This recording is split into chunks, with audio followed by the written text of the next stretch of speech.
बोलो जयकारा बोल मेरे श्री गुरु महाराज की जय।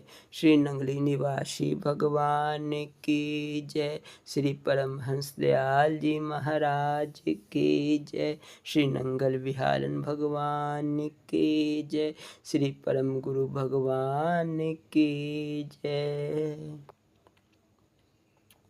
जय सच्चिदानंद जी। अद्भुत रोग साहे विलायत। टेरी में उस समय काफ़ी अधिक सर्दी पड़ रही थी, परंतु श्री परमहंस दयाल जी केवल एक मलमल का चोला ही पहनते थे। सर्दी के कारण 11 फरवरी सन 1915 को आपके पवित्र शरीर के दाहिने भाग पर फालिज गिरा। बन्नू, कोहाट और कई स्थानों से डॉक्टर तथा हकीम बुलाए गए और चिकित्सा शुरू हो गई, परंतु कोई विशेष आराम ना आया। आप पलंग पर लेटे रहते थे। लोग बारी बारी आकर सेवा करते थे। उन दिनों टेरी में याकी पठान आकर काफ़ी डाके डालते थे। श्री परमहंस दयाल जी की कृपा से स्थिति में बहुत सुधार हुआ। एक दिन श्री परमहंस दयाल जी ने स्वयं यह वचन फरमाए थे, लोगों ने समझ रखा है कि हम बीमार हैं, परंतु वे भला इस रहस्य को क्या जाने। टेरी का संकट हमने अपने ऊपर ले रखा है। सत्य है, महापुरुषों के संकल्प में बहुत शक्ति होती है। हुजूर दाता दयाल जी के इस अद्भुत रोग के पीछे भी एक बहुत बड़ा रहस्य है। भला उनकी यह तकलीफ क्यों हुई, यह सवाल दिलों में उठ सकता है, किंतु इस राज पर से भी पर्दा उठ गया। टेरी के 2 तहसीलदार थे, एक मालगुजारी विभाग का और दूसरा अंग्रेजों के राजनैतिक प्रतिनिधि द्वारा नियुक्त अरबाब अजब खान टेरी का दूसरा तहसीलदार था। वह बहुत धर्मांध मतस्वी मुसलमान था। टेरी के नवाब साहिब श्री परमहंस जी को सलाम करने आते जाते तो उसे बहुत दुख महसूस होता था। पीर हदायतुल्लाह साहिब श्री परमहंस दयाल जी के पास आते तो भी उसे बहुत तकलीफ़ होती थी। हाफिज अब्दुल करीम साहिब रावलपिंडी से पीर शाह चिराग के गद्दी नशीन हुजूर को सलाम करने आते तो भी उसे बहुत दुख होता था। वह प्रचार किया करता था कि आप लोग इस हिंदू फकीर के पास किस लिए आते हो। वह श्री परमहंस दयाल जी के विरुद्ध प्रचार किया करता था। नौशहरा के एक मशहूर सूफी फकीर थे, बाबा नूरगुल। अरबाब अजब खान उनका मुरीद था। एक बार वह उनकी खिदमत में हाजिर हुआ। अर्ज किया कि बाबा, मैंने छुट्टी ले ली है, अगर आपकी इजाज़त हो तो मैं हज करने जाता हूँ। बाबा बहुत खुश हुए। उन्होंने फरमाया, ज़रूर हज करो। हज से फरीग होकर बगदाद चले जाना। वहाँ जंगल में इस हुलिये के एक फ़कीर मिलेंगे। वे इस समय के गौस उल आजम हैं। मुसलमानों के विश्वासानुसार हर शताब्दी में भारत में एक कुतुब रहता है और मध्य पूर्व में एक गौस उल आजम। बाबा नूरगुल बोले, गौस उल आजम से इजाज़त ले ली है, आप उनके दर्शन करना, अपना सलाम भी करना, हमारा सलाम भी बोलना। अरबाब अजब खान हज करके बगदाद पहुँचे और गौस उल आजम से मिले। उन्होंने फरमाया, हम तुम्हारा ही इंतज़ार कर रहे थे। हमें किसी ज़रूरी काम से कहीं जाना था। अच्छा किया आप आ गए। अरबाब अजब खान ने दर्शन किए, सलाम किया और बाबा साहिब को भी सलाम बोला। गौस साहिब बोले, अरबाब साहिब, हम आपकी क्या खिदमत करें? हम आपको कुछ नहीं दे सकते, कुछ ले नहीं सकते। दर्शन ही दर्शन है, दीदार ही दीदार है। अरबाब ने अर्ज की, आप इतने बड़े गौस होकर मुझे दुआ नहीं दे सकते? उन्होंने फरमाया, हम दुआ तो सबको देते हैं, पर ये बेफ़ायदा है, क्योंकि तुम हमारी प्रजा नहीं हो। अपने बादशाह से दुआ लो, तुम्हारा शहंशाह तुम्हें दुआ दे सकता है, सब कुछ दे सकता है। असल में तुम्हारे मुर्शिद को भी पता नहीं कि इस समय हिंदुस्तान में साहे विलायत कौन है। अरबाब ने हैरानी से पूछा, हुजूर फिर बताइए साहे विलायत कौन है? गौस साहिब बोले, तुम समुद्र के किनारे बैठे हुए भी प्यासे हो। परमहंस अद्वैतानंद जी महाराज इस समय भारत के साहे विलायत हैं, वही तुझ पर कृपा कर सकते हैं। तुम पास बैठे हुए भी हिंदू मुसलमान के चक्कर में पड़े हुए हो। वहाँ ऐसा कोई चक्कर नहीं है। कोई भी फ़कीर ना हिंदू ना मुसलमान, फ़कीर अहले अल्लाह होता है। अरबाब ने कहा, उन्हें तो इस समय फालिज है, उनका तो इलाज चल रहा है। वे इतने बड़े महापुरुष हैं, तो फिर अपने को ठीक क्यों नहीं कर लेते? गौस साहिब ने फरमाया, तुम्हें क्या पता है कि उन्हें फालिज के बगैर कुछ नहीं। इस समय जो बड़ी लड़ाई विश्व युद्ध हो रहा है सन 1914 का, उसमें महाराज परमहंस जी ने अपना आधा शरीर दे रखा है। दो फकीर और हैं जिन्होंने अपने शरीर का बायां हिस्सा दे रखा है, और परमहंस जी ने दायां। वे अंग्रेज़ों की ओर से लड़ रहे हैं। यह ईश्वरीय फरमान है कि लड़ाई अंग्रेज़ जीतेंगे। अरबाब अजब खान ने अर्ज की, जी मैं लिख लूँ? उन्होंने फरमाया, ज़रूर लिख लो, जो सच्चाई है वह तो सच्चाई ही है।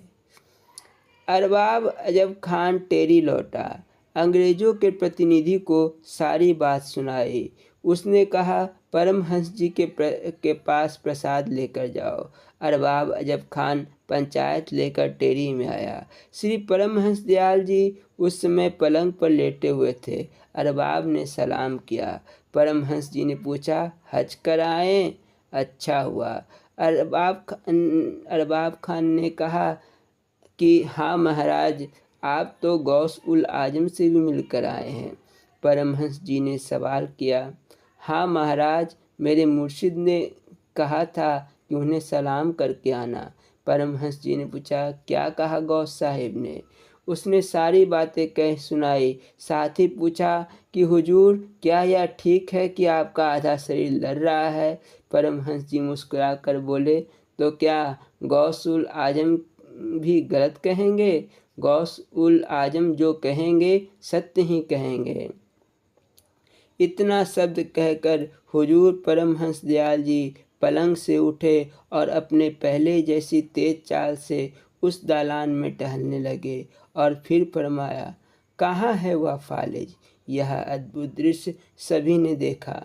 सैकड़ों श्रद्धालु वहाँ मौजूद थे। बोलो जयकारा बोल मेरे श्री गुरु महाराज की जय। श्री स्वरूप लीला संस्मरण एवं अमृत प्रवचन। श्री महाराज जी किसी भक्त के घर भोजन करने के लिए गए। उस समय आपकी पवित्र सेवा में काफ़ी महात्मा जन थे। श्री महाराज जी के चारों ओर महात्मा थे तथा आप मध्य में विराजमान थे। अपनी मौज बस श्री सतगुरुदेव जी ने सभी महात्माओं से बारी बारी पूछा, क्या आप में से किसी ने ईश्वर देखा है? अपनी बुद्धि के अनुसार सभी महात्माओं ने उत्तर दिया। कई महात्मा कहने लगे, हम अभी ईश्वर दर्शन के लिए प्रयत्न कर रहे हैं।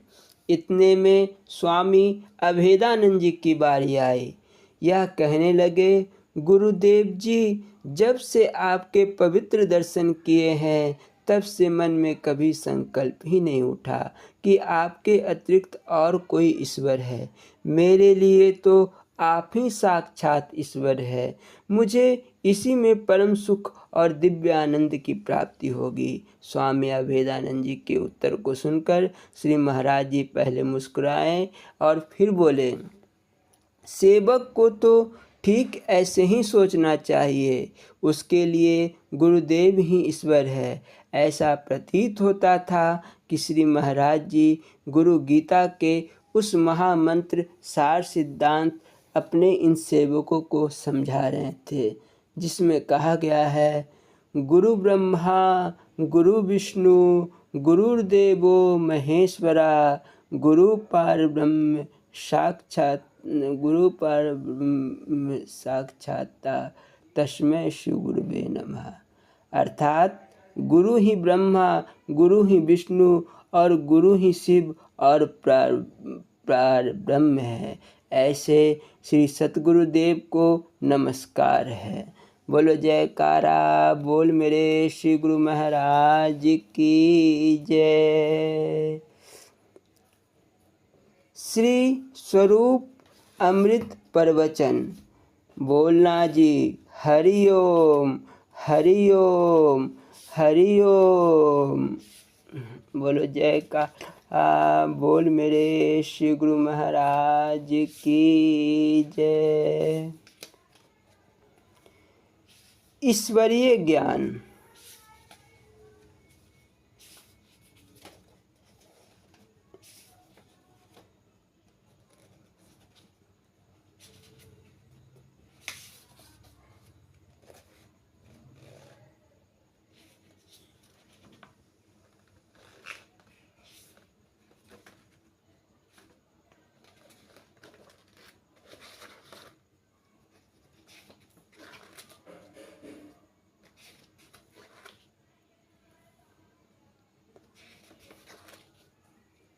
महाप्रभु दाता दीनदयाल जी के परम उपासक और अनन्य प्रेमी श्री स्वामी रामानंद जी सत्यार्थी जब पहली बार सतगुरु दर्शन के लिए चकौरी आश्रम आए थे तो उनके मन में कुछ शंकाएं थी।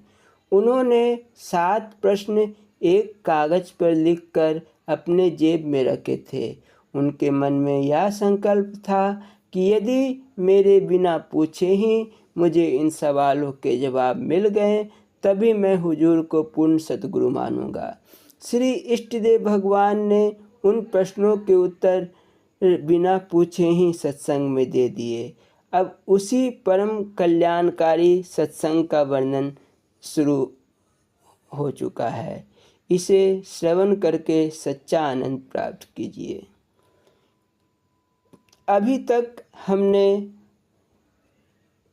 5 प्रश्नों और उनके उत्तर का व्याख्यान किया है। पहला प्रश्न मन का स्वरूप से था, जिसमें मन को एकाग्र करने का उपाय बताया गया। दूसरा प्रश्न जीव आत्मा ब्रह्म और प्रकृति के लक्षण से था, जिसमें भूले हुए जीव को सच्चे मार्ग की आवश्यकता है, उसी की ओर प्रेरित किया गया है। तीसरा सगुण तथा निर्गुण भक्ति था, जिसमें गुरु महाराज ने सगुण तथा निर्गुण भक्ति के अलग अलग उदाहरणों से समझाया था। चौथा ध्यान की विशेषता था, जहाँ ध्यान के विषय में गूढ़ विचारों पर प्रकाश डाला गया। पांचवा इस योग विद्या था। इसमें योग विद्या में हमने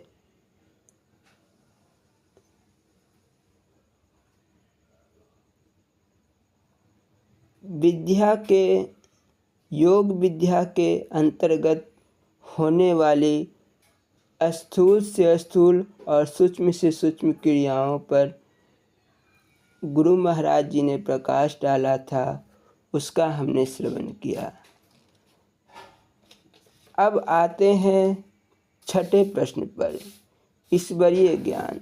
बोलो जयकारा, बोल मेरे श्री गुरु महाराज की जय।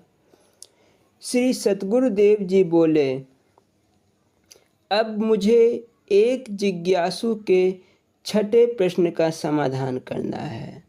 कुछ मौन रहने के पश्चात गुरुदेव मुस्कुराए और फिर गंभीर होकर कहने लगे कि भाई, प्रश्नकर्ता तो स्वयं ही अपनी शंका का समाधान कर रहा है, पर इसमें थोड़ा सा ध्यान देने की आवश्यकता है, क्योंकि कई धार्मिक ग्रंथों का स्वाध्याय करने पर भी शंका समाधान के लिए सतगुरु की ही शरण लेनी पड़ती है। चाहे हम सारी आयु धर्म पुस्तकों का स्वाध्याय करते रहें, परंतु उन्हें प्रमाणित और अप्रमाणित करने में हम सर्वथा असफल रहते हैं, और इस सिद्धांत के प्रमाणित करने में अंत में हमको अधिष्ठाता की शरण लेनी पड़ती है। उसके वाक्य के अनुसार हम निश्चित बुद्धि की सीमा को प्राप्त होते हैं, और निश्चितात्मक बुद्धि ही क्रिया योग की पहली सीढ़ी है।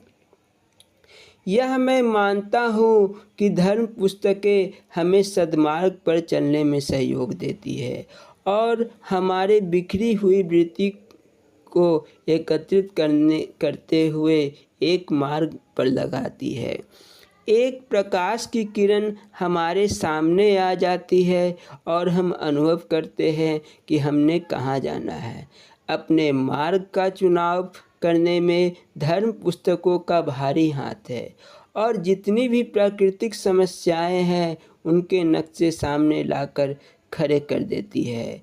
काम, क्रोध, लोभ, मोह, अहंकार से बचने के ढंग सिखाती है तथा शुभ कामों में प्रवृत्त होने के लिए यज्ञ, दान, तप, कर्म, स्वाध्याय, सेवा भाव, भक्ति और नम्रता इत्यादि सद्गुणों की ओर प्रेरित करती है, अर्थात आसुरी भावों को हटाकर दैवी भावों में प्रवृत्त करने की ओर ध्यान लगा देते हैं।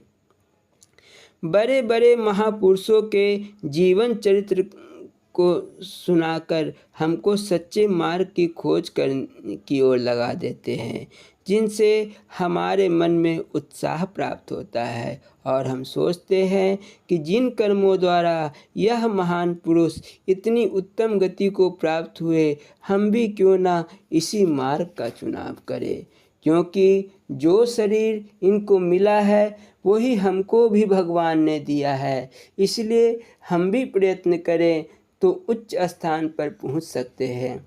हम क्यों नहीं पहुंचते? इसमें हमारी कोई न कोई भूल अवश्य है, और इसी भूल को निकालने में धर्म पुस्तकों का बड़ा भारी हाथ है। परंतु इन धर्म पुस्तकों को पढ़ते हुए जब किसी सिद्धांत पर हमारी बुद्धि चकित हो जाती है तो इसका निर्णय करने की आवश्यकता पड़ जाती है, और वह किसी महापुरुष द्वारा ही निश्चित होता है। ऐसा क्यों? इस मंजिल पर हमें विचार करना होगा कि किसी भी धर्म पुस्तक पर लिखित सामग्री उस पुस्तक के निर्माता महर्षि के मस्तिष्क की उपज है, और पुस्तक में सीमाबद्ध ज्ञान की अपेक्षा पुस्तक बनाने वाले मस्तिष्क में उस ज्ञान की मात्रा कहीं अधिक है।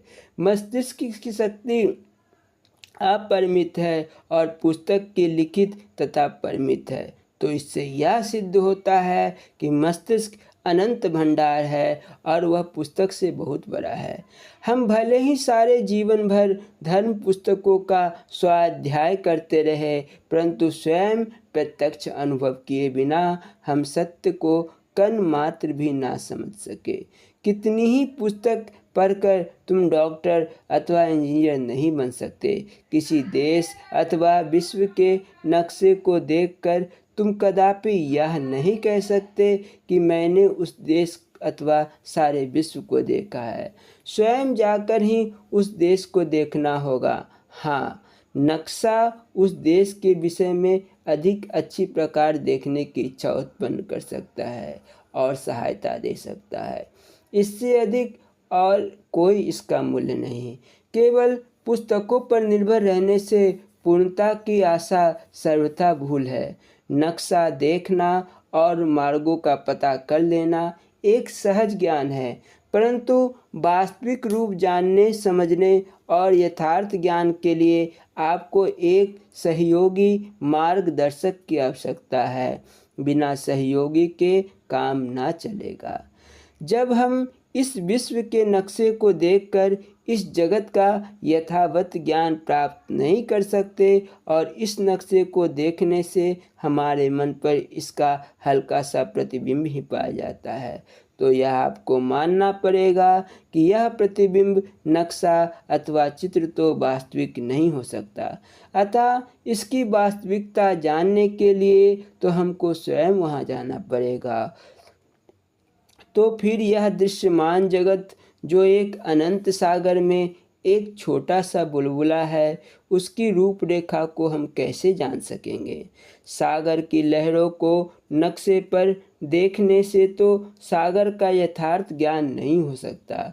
उस अखिल ब्रह्मांड में यह जगत एक अनंत जंजीरों की छोटी सी कड़ी है और मनुष्य शरीर तो और भी उसका सूक्ष्म अंश है।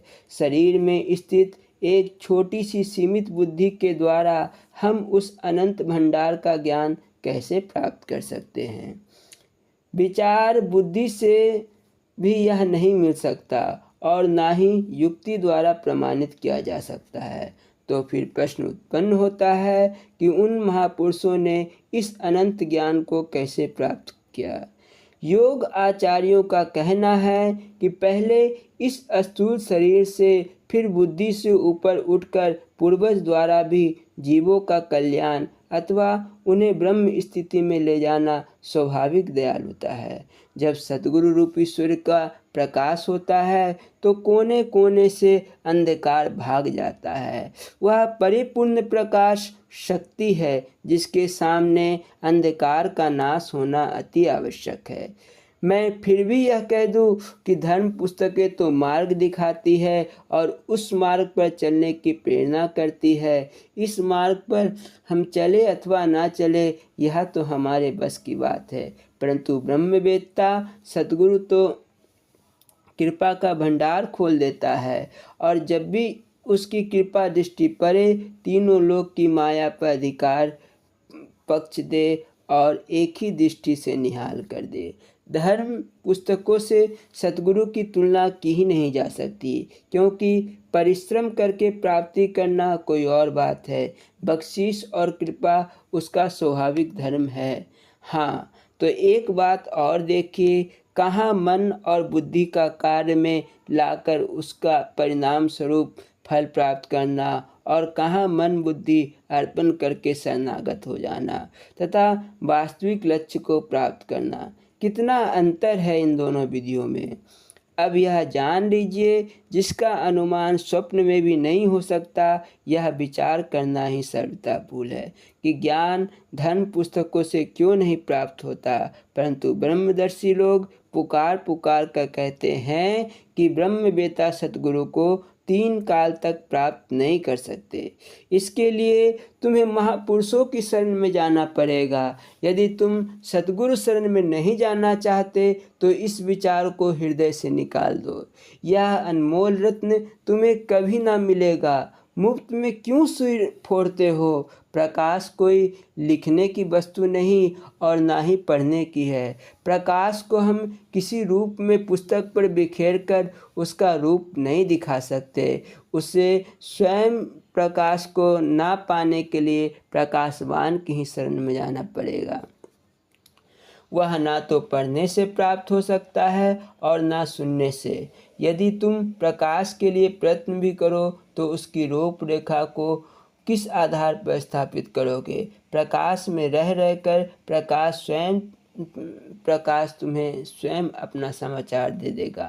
मन और बुद्धि सहित पूर्ण सतगुरु की शरण में अपने आप को समर्पित कर दो और फिर देखो कि तुम्हें किस अतीत ज्ञान की प्राप्ति होती है जो मन बुद्धि से परे है। सत्संग जारी रखते हुए श्री गुरु महाराज जी ने कहा, गुरुमुख प्रेमी ब्रह्मदर्शी सतगुरु के पास जाते ही दर्शन मात्र से जिज्ञासु का मन निर्मल हो जाता है और वह बुद्धि उज्जवल हो जाती है। सतगुरु की कृपा दृष्टि का प्रकाश जिज्ञासु पर अपनी किरणें डालता है। सत्य रूपी सूर्य को देखने के लिए अन्य प्रकाश की सहायता की आवश्यकता नहीं होती। सत्य स्वयं प्रकाश है। सतगुरु शब्द जाल के चक्कर में नहीं पड़ा करते। यह शब्द जाल चित्त को भटकाने वाले घुन बन जाता है और उन्होंने चित्त विरोध वृत्ति का निरोध करना है। सद्गुरु की वास्तविक पहचान यह है कि उनके सम्मुख होते ही चित्त शांत हो जाए और सब संकल्प समाप्त हो जाए। मन की तरंगे मन ही में नष्ट हो जाए और शुद्ध निर्मल चित्त हो जाए। कितना भी भृंगी के समान कीड़े को फोड़कर अपना ही रूप बना लेने की शक्ति है। लोग कहते हैं कि पारस के छू जाने से लोहा सोना बन जाता है, परंतु संत सद्गुरु की महिमा महान है। वे लोहे को सोना नहीं बनाया बल्कि पारस बना देता है। सर्वसाधारण गुरुओं के सामने राह देखकर नहीं बताया करते, बल्कि वह एक अद्भुत और विचित्र शक्ति लेकर अवतार लेता है और संसार में आकर ऐसा चक्र चलाता है कि सभी भूले भटके जीव उसकी ओर खींचे चले जाते हैं। जैसे एक प्रकाशित दीप पर पतंगे खींचे चले आते हैं और फूलों के सुगंध पर भंवरे चले आते हैं, उसी प्रकार संत अवतार अपना ऐसा चक्र चलाते हैं कि संसारी जीव अपनी मोह माया को तुच्छ समझने लगते हैं और उन पर अध्यात्मवाद या प्रेम का भूत सवार हो जाता है, जिससे उनकी शुद्धि बुद्धि भूल जाती है और वह महापुरुष सांसारिक प्रलोभनों से विरक्त करके उन्हें अपने हृदय से लगाकर अनन्य भक्ति सिखाता है। वह मार्ग नहीं बतलाता बल्कि मंजिल पर पहुंचाता है। संत सतगुरु अपना ऐसा साया डालता है कि जिज्ञासु विवश हो जाता है और आध्यात्मिक विद्या के सागर के लहरों में थपेड़ों में विवश होकर बहा चला जाता है। उस समय जिज्ञासु अपने आप में अनुभव करता है कि मैं किसी रहस्यमय शक्ति से प्रेरित होकर पराधीन हुआ जा रहा हूँ। जैसे सूर्य में प्रकाश, चंद्रमा में शीतलता तथा पृथ्वी में गंध और जल में द्रव्यता स्वाभाविक है, इसी प्रकार सतगुरु में हमने इस सत्य ज्ञान अतीत प्रदेश से पाया है। इसलिए तत्वदर्शी सतगुरु के प्राप्ति होते ही हम सत्य ज्ञान को प्राप्त कर सकते हैं, अन्यथा नहीं। मैया सक्त मनाः पार्था योगम युज्य मदाश्रया असंशयम समग्रम माम यथा ज्ञास्यसि तुच्छृणु। योगी राज भगवान श्री कृष्ण कहते हैं कि हे अर्जुन मेरे में मन को लगाकर अनन्य भाव से मेरे प्राण योग में युक्त हो जा। संशय रहित होकर तू मुझको कथित राजयोग नियमों पर चलकर ही यथावत रूप में पाएगा। जब इस सत्य ज्ञान की प्राप्ति के लिए अर्जुन जैसे परम भक्त की यह दशा है तो कई जन्मों तक भगवान कृष्ण के साथ रहा तो भला हम बिना तत्वदर्शी के आश्रय अपनी मंजिल को किस प्रकार पा सकते हैं।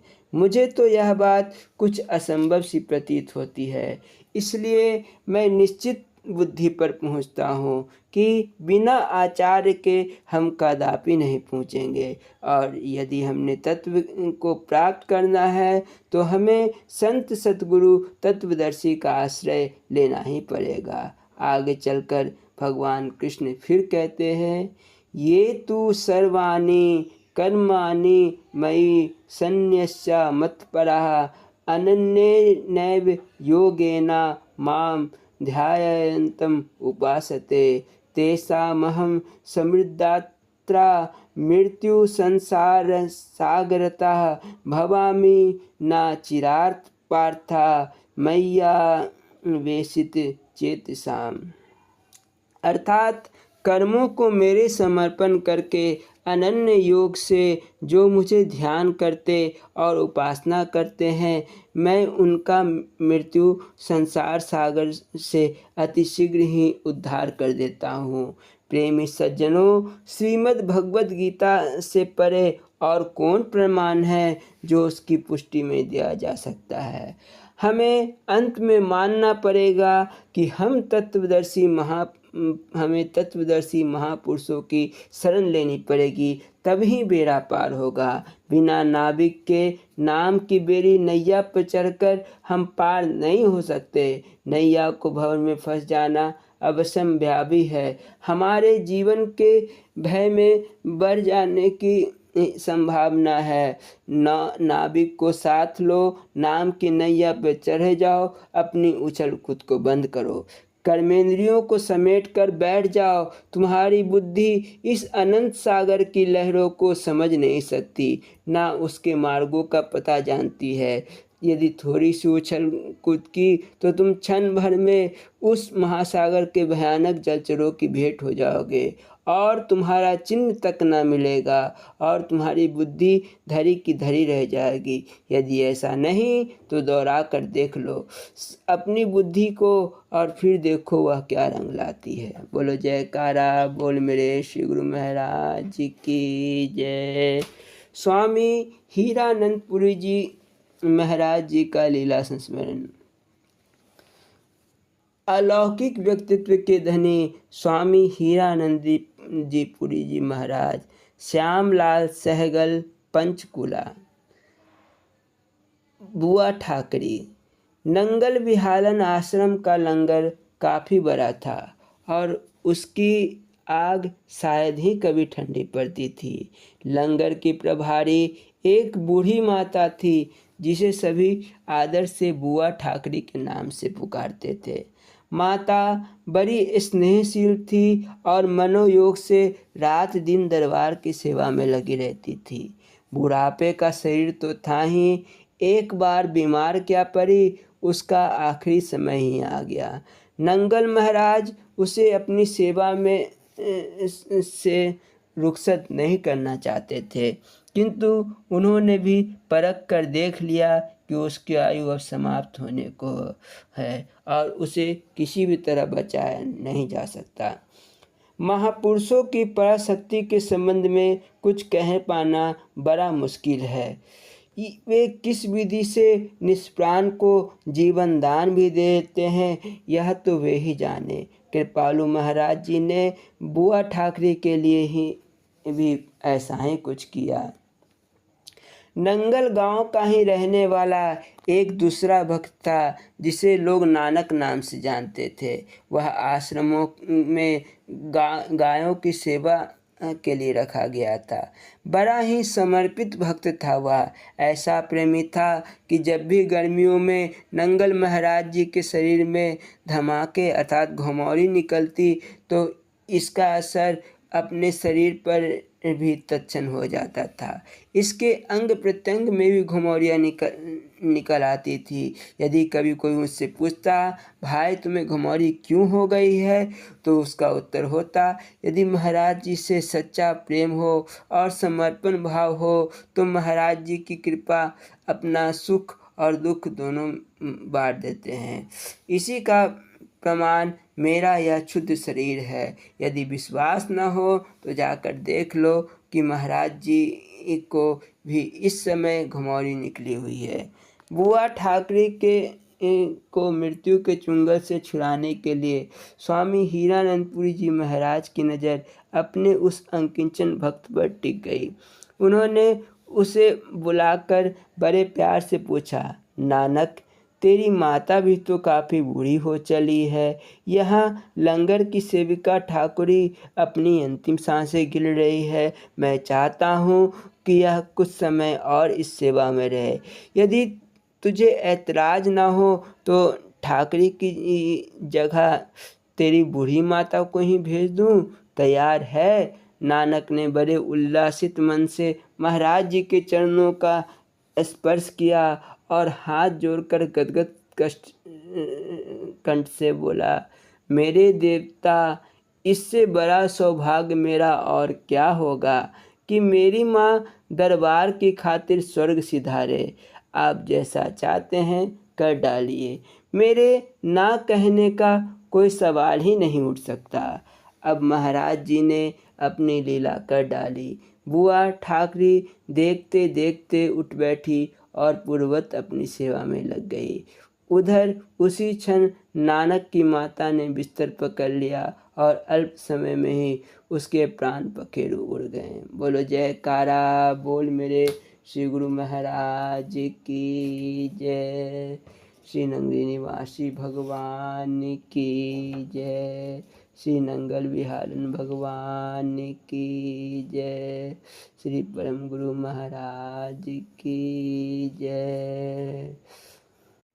परमपुरी दिनांक 8/2/1982। महाराज स्वामी परम ज्ञानानंद पुरी जी महाराज फरमाने लगे, एक आदमी बड़ा ही साधु सेवित था।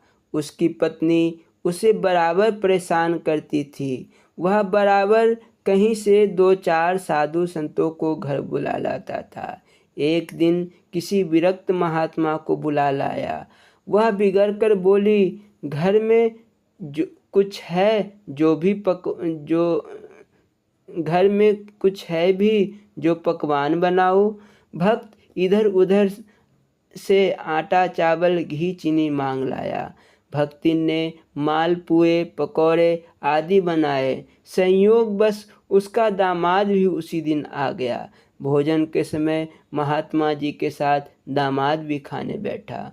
भक्तिन ने एक थाली में मालपुआ और दूसरी में सूखी रोटी परोसकर पति के हाथ में थमाया।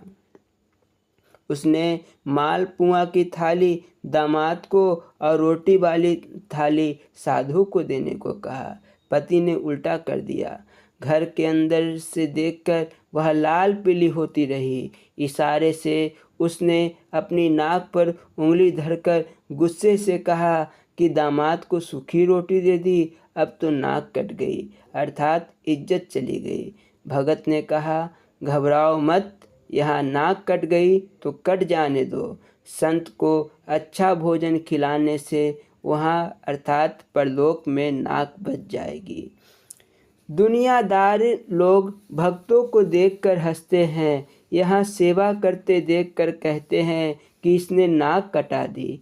उन्हें यह पता नहीं कि जो सेवा में नाक कटाएगा अर्थात अपना मान गवाएगा, उसकी नाक परलोक में बच जाएगी। इसके विपरीत जो सेवा से जी चुराकर अपनी नाक बचाएंगे, उनकी नाक एक न एक दिन जरूर कटेगी। बच्चे जब खेलते हैं तब खूब उछलते कूदते हैं, खूब दाव पेच चलाते हैं। खेल के अंत में उनसे पूछा जाए कि क्या मिला तो कहते हैं गोल। गोल का मतलब कुछ नहीं। उसी तरह मैं भी संसार को खेल करता हूँ, संसार में खेल करता हूँ, खूब उछल कूद मचाता हूँ, मगर अंदर से जानता हूँ कि यह सब गोल है। जब अपनी ही शरीर एक दिन साथ छोड़ देगा तो दुनिया कैसे साथ जाएगी। बोलो जयकारा बोल मेरे श्री गुरु महाराज की जय। श्री नंगली निवासी भगवान की जय। श्री परमहंस दयाल जी महाराज की जय। श्री नंगल विहारन भगवान की जय। श्री परम गुरु भगवान की जय। जय सच्चिदानंद जी।